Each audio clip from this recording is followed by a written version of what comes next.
Hi, my name's Angelina. Welcome. And today we're going to talk about how to measure the success of your email campaigns. Now, imagine this for one moment, okay? You've just sent your latest email campaign and you're wondering if it's been successful or not, and you've no idea. So, how do you find out? How do you know if it was successful or not? And that's what we're going to talk about today. Okay. First of all, why bother? why even bother going in to find out? Because if you don't, you'll never know, for a start, but also to determine what's working and what's not, okay? To make data-driven decisions, and that does come with a caveat. Ladies, please don't ignore your intuition, okay? If you feel there's something that you really want to share with the people on your list, then please don't ignore the intuition. Go ahead and share it, okay? But we can make data-driven decisions when we delve into those metrics. And then finally, to continually improve, because over time you will get better and better and better at running email campaigns. And if you know what to look for in those metrics, you'll know exactly what to do with that information. Okay, what to measure? What do we want to measure? The main metrics are open rate, click-through rate, bounce rate, and oh yeah, sales, baby, sales. We want to understand how much moolah, how much cash, how much wonga is coming through the door as a result of our campaigns. So let's start with open rate. Open rate is the percentage of people that open your emails as opposed to the total number of people that receive them. All right. And open rate is determined by things like subject lines being interesting, curiosity driven, benefit driven, short, long. Sometimes urgency can boost those open rates too.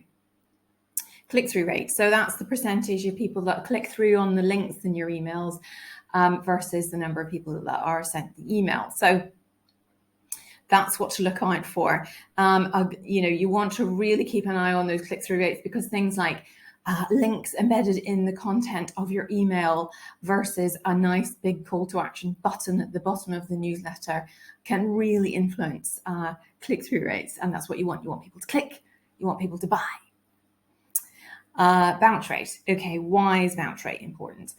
Bounce rate is really important because of the cleanliness of your list. So if bounce rate is high, what it means is that people are putting in emails that are not real emails. They're putting in like throwaway emails. They're putting in emails that just aren't working anymore. Emails are on your list that aren't being used anymore and they're dormant. So your emails just aren't getting through. So it's important to keep an eye on bounce rate, because you want to clean those up. You want to delete them off your list. Sales, and finally, sales, baby, sales. You want to keep an eye on the sales that come through after you've sent a promotional newsletter, and in fact, every newsletter. Now, tracking, how do you know that those sales have come from your email as opposed to anything else? Because you might be running paid ads in conjunction.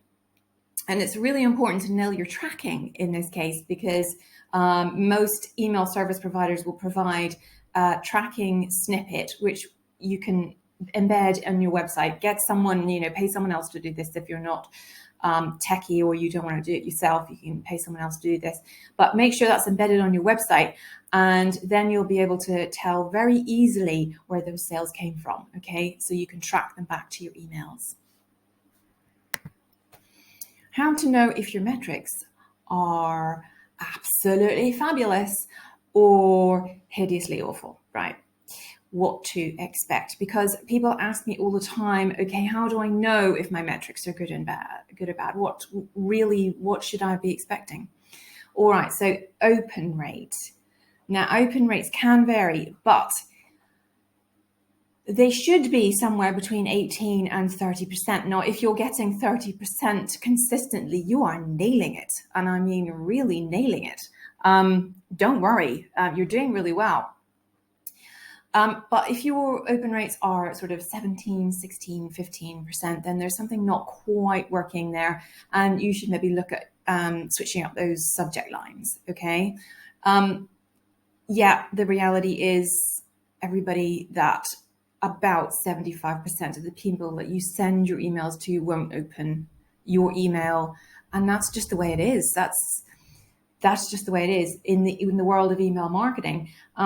You know what it's like. You have an inbox that's probably chock-block full of emails from people that you will never end up opening for one reason or another. So don't worry about it. Don't get stressed about the fact that your open rates are 25% and not 75%. They will never be 75%. Click-through rate. Okay, let's expect, you should be expecting about 1 to 5% on the click-through rate. Sometimes it can be lower.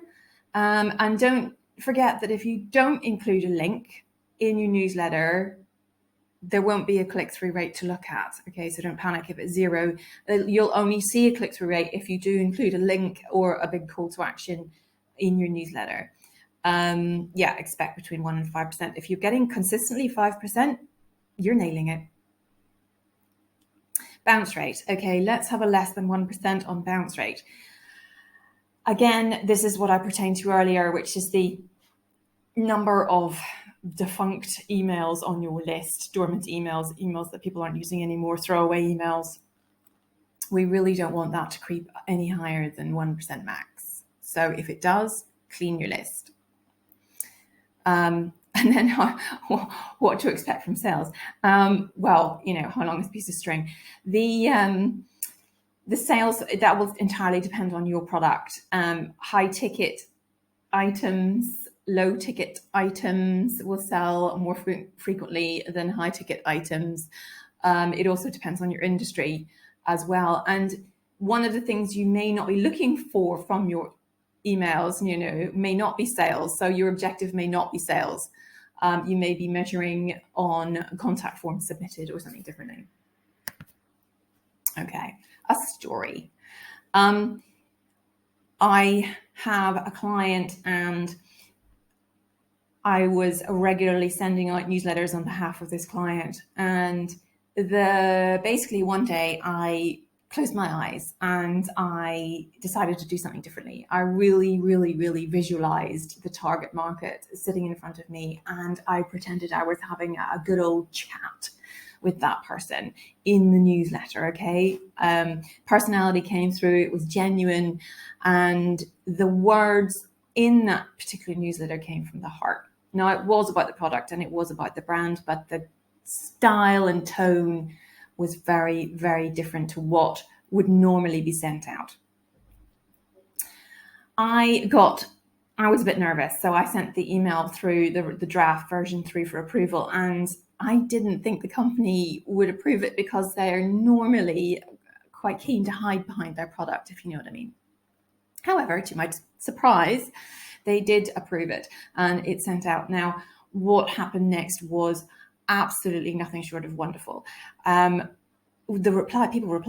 People started replying, saying how pleased they were with what the brand was doing, how they were behind the brand, how they loved what it stood for. And the replies came in all positive and all glowing, and I was blown away. So that's a story to bear in mind when you're crafting the messages of your emails. Really, really have a visualization of who you're talking to in front of you, and speak from the heart, and pretend you're talking to a friend, pretending you're having a good old chat. Speak to people like you're having a chat with them, and you will connect on a far higher level, and those metrics that I've just talked about will go through the roof.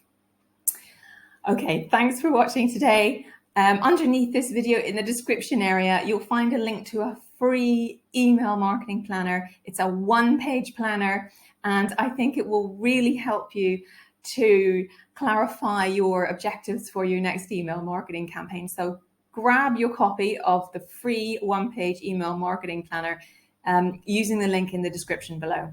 And don't forget to like and subscribe. Thank you for watching.